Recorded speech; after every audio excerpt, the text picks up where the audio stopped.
सभी शहर की जनता को क्या कुछ संदेश देना चाहेंगे 15 अगस्त को? देखिए, आज़ादी का पर्व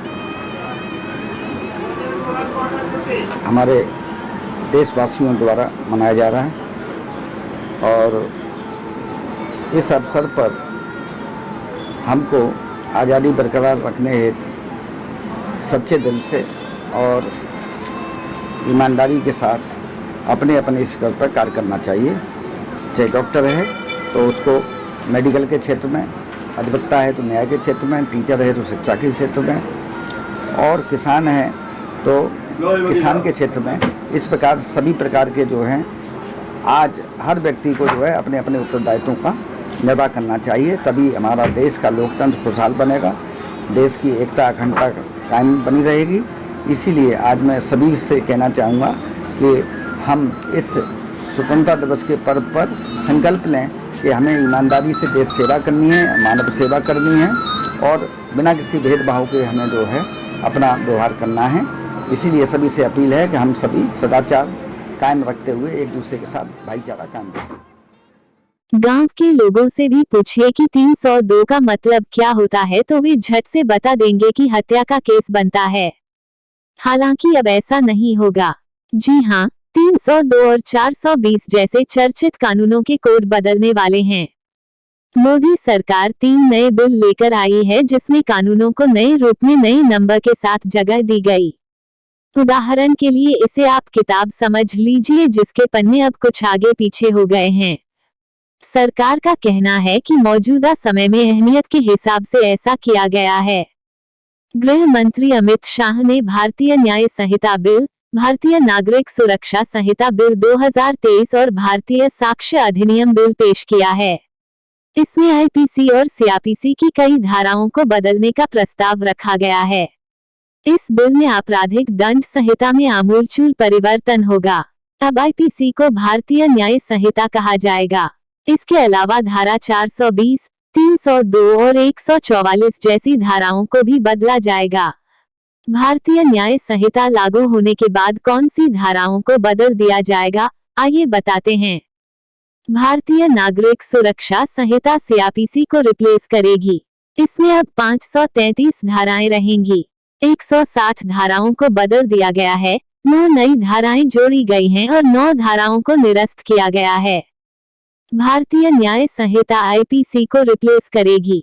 इसमें पहले की 511 धाराओं के स्थान पर अब 356 धाराएं होंगी। 175 धाराओं में बदलाव किया गया है, 8 नई धाराएं जोड़ी गई हैं और 22 धाराओं को निरस्त किया गया है। भारतीय साक्ष्य विधेयक एविडेंस एक्ट को रिप्लेस करेगा।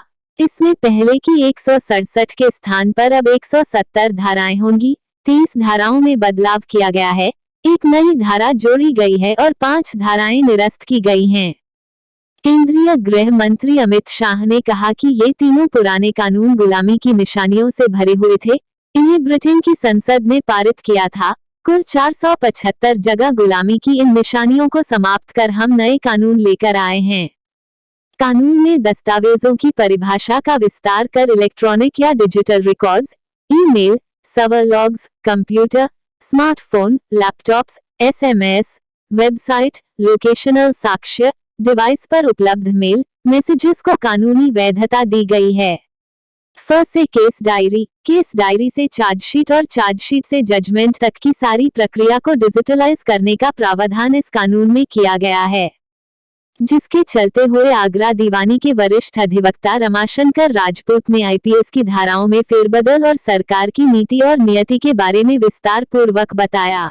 लागू करने की बात करते हैं देश के होम मिनिस्टर, जो कि अभी लागू नहीं हुई है, जो कि 2024 के चुनाव से पहले हो सकता है लागू हो जाए। क्या लगता है अगर ये धाराएं चेंज हो जाएंगी, नई धाराएं आएंगी तो उसमें कुछ लोग को परेशानी का सामना करना पड़ेगा?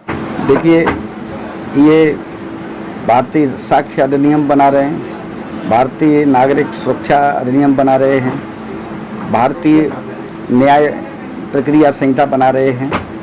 तो ये सब इस तरीके का व्यवहार है कि वास्तव में जो है एक व्यक्ति का नया चोला पहनाने वाली स्थिति है।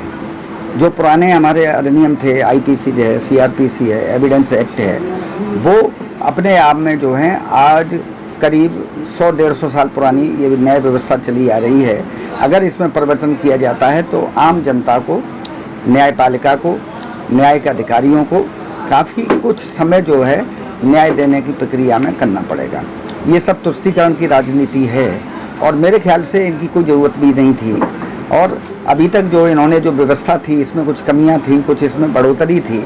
तो आईपीसी में संशोधन किया है, सीआरपीसी में संशोधन किया है, एविडेंस एक्ट में संशोधन किया है। तो ये नए सिरे से भारतीयता लाने के लिए इस देश में जो है एक अपना कुर्सी बचाने की नीयत से जो है और आगे तक जो है अपनी कुर्सी बचाए रखने के लिए भारतीयता इंडियन पेनल कोड नहीं बनेगा, ये सब जो है एक हीन मानसिकता का प्रतीक है। तो मेरे ख्याल से इससे कोई फ़ायदा नहीं होगा और जो व्यवस्था है वो पंगो कहते हैं ना, अपंग करने की जो है इनकी साजिश की जा रही है।